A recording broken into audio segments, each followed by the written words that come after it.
Hey everyone, I hope this message finds you doing well. As always, that's my hope. And I just wanted to continue to follow up with you, give you a little bit more food for thought as we continue in this season.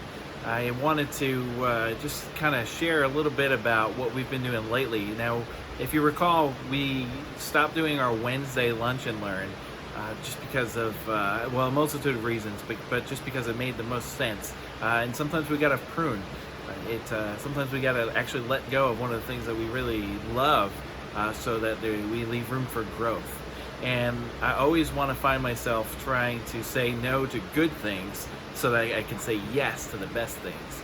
And what I found is that it's been nothing short of a blessing to trim that back. And I don't want to take away the learning component. So it compelled me to make sure that every morning has a more intentional learning component. And if you're around me long enough, you're going to hear this quote come out of my mouth. And it's simply this: if you have an apple and I have an apple and we exchange apples, then we both still only have one apple. But if you have an idea and I have an idea and we exchange ideas, then we both have two ideas. And I love that quote. I want to say George Bernard Shaw, but I could be wrong. I love that quote because it is so accurate as to what helps us grow more than anything else, and that's ideas. And it finds great alignment, I think, with Scripture, and where Paul tells us that not to fix our eyes on the things that are seen, but the things that are unseen, because the things that are seen are temporary, and the things that are unseen are eternal. And so ideas are seen in their fruit, but not in their concept.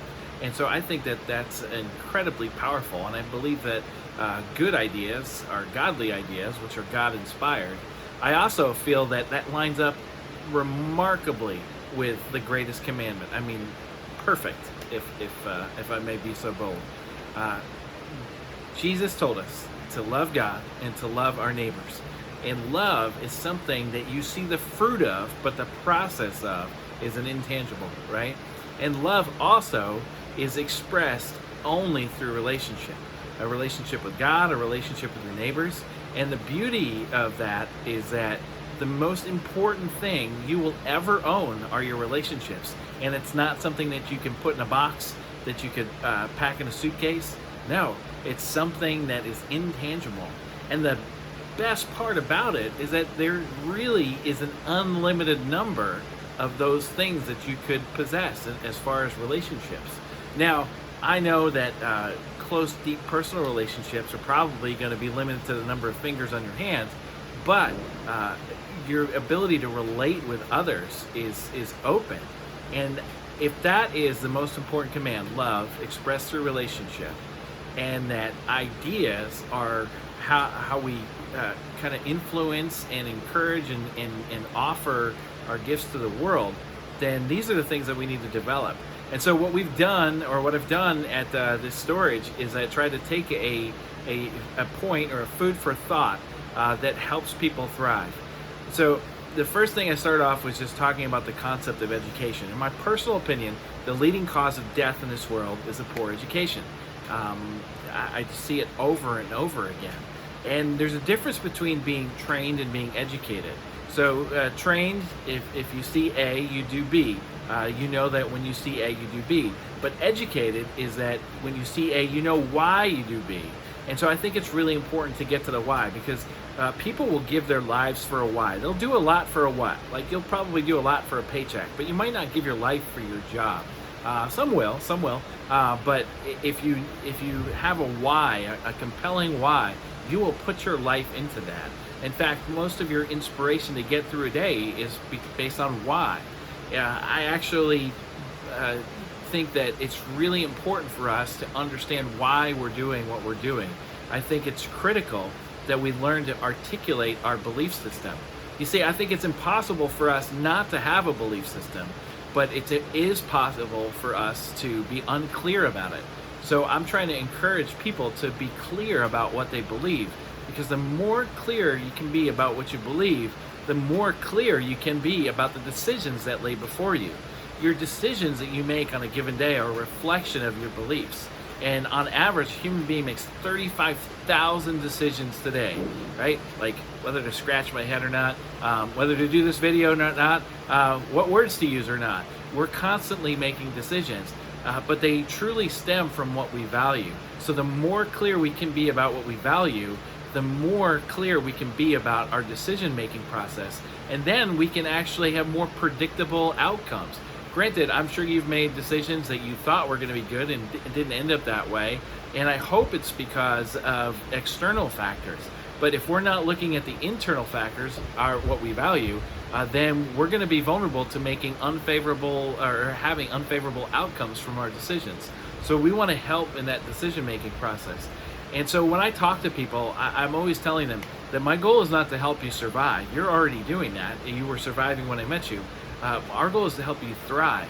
And in every culture, there are things that are critical in order to thrive. And it's not always easy to articulate. So I've tried to pay attention to our culture here in the United States, and even here more locally in McKinney, Texas. And what does it take to thrive in our culture? And then I want to give those thoughts to the people I serve, because it's not going to take any more room in their backpack. They're not going to have any extra storage space for that. The storage places are for the material things, the seen things, which are ultimately temporary, right? But the storage place for the unseen things, that is eternal, is in our minds. And so I want to help people focus in on the things that are going to be important, no matter when they are, no matter what their bank account might say. So we talk about what does it take to thrive. And the first thing I usually start with is communication. I think communication is the lifeblood of any endeavor. In your body, if your body's not communicating well, you could end up being paralyzed, right? Paralysis means that you're not receiving or sending any information.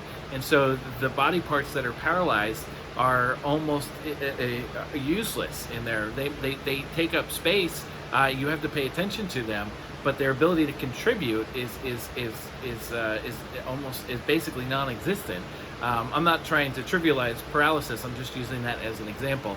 And if the body has interrupted communication, it could be like a palsy, where the motor control is trying to happen but isn't happening with any consistency or self-control. So communication within the body is a great example of how we communicate with the rest of the world too. Our ability to communicate is really the key piece on how things get done. For example, this video, I'm trying to communicate with you. I'm trying to communicate with people I might not have the time to sit down with one-on-one with over and over again, but I can reach a larger audience by recording a message and then sharing it. So it's a tool of communication. So I talk about that with folks. Like, how are you communicating your needs? How are you letting people know that they should be looking out to hire you versus somebody else? That needs to be communicated. So that's a big piece of it. Then we also talk about identification. Is how are people going to be able to validate and authenticate that you are who you are? Now, I get that your driver's license or your birth certificate, it exists because you do, not the other way around. But it helps validate and authenticate who you are. And in this world that we live in, where identity theft is a real thing, and I'm sure some of you have been victims of it, it's really important to be able to validate and authenticate who you are, and we want to do that the same with each other. So I encourage people to say, if you really want to thrive in our culture, you need to have identification. You need to be able to validate and authenticate who you are. And I thought about that also from a biblical standpoint, and I really feel like the Bible is a tool that God uses to authenticate and validate who He is. You see, the Bible exists because God does, not the other way around. And sometimes we get caught up in that and forget that. God would still be God even if we didn't have the Bible. But the Bible helps validate and authenticate who God is. And it gives us things that we would not come up with. In fact, one of the things that's most remarkable, I think, about the Christian faith is that it's not intuitive. This concept of forgiveness is not something that you do instinctually. It has to be explained to you. It has to be taught. You don't just stumble upon it. So without that, the Bible, to authenticate and validate forgiveness and many other things that God has taught us, we'd have a hard time doing that. So the Bible exists because God does, not the other way around, but it validates and authenticates who God is. And we can see that he's done that. And there are many instances in the Old Testament that help support that too. It's not just when Jesus was here. Moses, many of the law that was given to Moses, a lot of the things God asked to, in particular when it was bringing him a sacrifice, all of the procedures that were considered holy, they're not intuitive. I wouldn't have come up with put the blood on your right ear, your right thumb, and your right big toe. That just wouldn't come to me. So I think it's really important that we realize that validating and authenticating helps us. And just like God used it to authenticate and validate who he is and his holiness, that ID card. And you might not like the process. And in fact, I don't either. But I can respect that it helps validate and authenticate each individual. So we talk about identification. We talk about credit checks. We talk about background checks. We talk about having a financial plan, which is not necessarily having a Wall Street portfolio, but just having a plan of how you spend money when you do get it. We talk about having a health plan. And again, that's not necessarily having health insurance, but just knowing what you're going to do to help prevent sickness and what you're going to do if you do get sick. And just telling people that ultimately in the long run, it's better to prepare than repair. I used to use that when I was a personal trainer, and I would tell my clients that would complain about stretching and warming up. I would basically say, hey, do you want to do a recovery session where we're treating injuries you get because you didn't prepare? Or would you rather take the time to prepare and then we can have a higher performance session? And almost always somebody would agree to that. And then I even thought about it a little bit further. It's actually impossible not to warm up because whatever you do first is your warm up. So since it's impossible to skip, why not make it strategy? Why not work it into your system? So there are some things that are just impossible, and since we can't skip them, let's use them.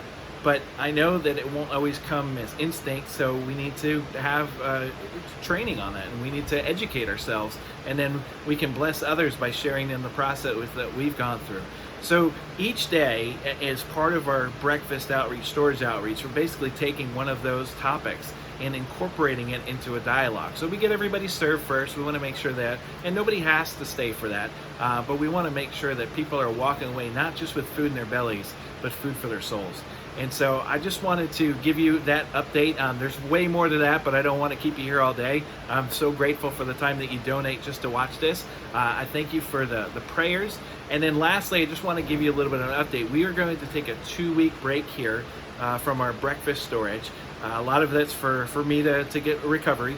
Some of it is going to be for strategy. So I appreciate prayers that you would ask God to speak to me during that time, so that as we restart in August, kind of somewhat in line with the potential school year, that we can start strong and come back. We know that our friends are going to miss us. We're going to miss them, but we want to just let this rest for just a moment, and then we'll come back and we'll hit it again full force. And then I look forward to getting more and more volunteers in the fall. So be on the lookout for some special training. It's not hard to teach somebody how to make a cup of coffee. It's not hard to teach somebody how to put the tents up and chairs, things like that. But one of the things to be aware of is the strategy and relationship building. How do we encourage somebody? How do we listen to somebody? How do we even properly admonish somebody? All sorts of things like that, that if you're not ready for, could be really overwhelming and discouraging. And I want people to feel empowered and equipped when they come serve. So be on the lookout for training. But we're also looking to try to do a Labor Day event. Hopefully that will come through. It's more about details than desire. The desire is to have it there, and so we want to try to do something on Labor Day similar to our Thanksgiving event, also to take place at First McKinney. But we have some work to do in getting those details there, so pray for that to come together, because whenever we can do an event like that, it's great that we can bring the community together. We can have more people there, and we can just really have a great time of celebration and enjoy what we have in common more than what's different. So again, I thank you all for your time. I thank you for your continued encouragement and support. And I thank the people that have been incredibly generous over these last couple of weeks. A couple of weeks ago, I kind of poured my heart out a little bit and explained how challenging it's been. And there's still a long road ahead. I'm not gonna deny that. But we've been incredibly blessed in this past couple of weeks. It's been a validation, an affirmation, and really, really just an honor to those that have given, including even this morning, somebody I'd never met before showed up, heard about what we're doing, and wanted to support our efforts. And I'm just so honored by that. So thank you. Every dollar is so meaningful, and I'm so thankful for whatever you're able to give. And if you can just give some time and you can give some prayer, thank you for that. Everything counts. So I'm so grateful. I'm so honored by all of you, and may God bless you. And I ask that you always remember, no matter where you are, no matter when you are, love the one in front of you. Bye.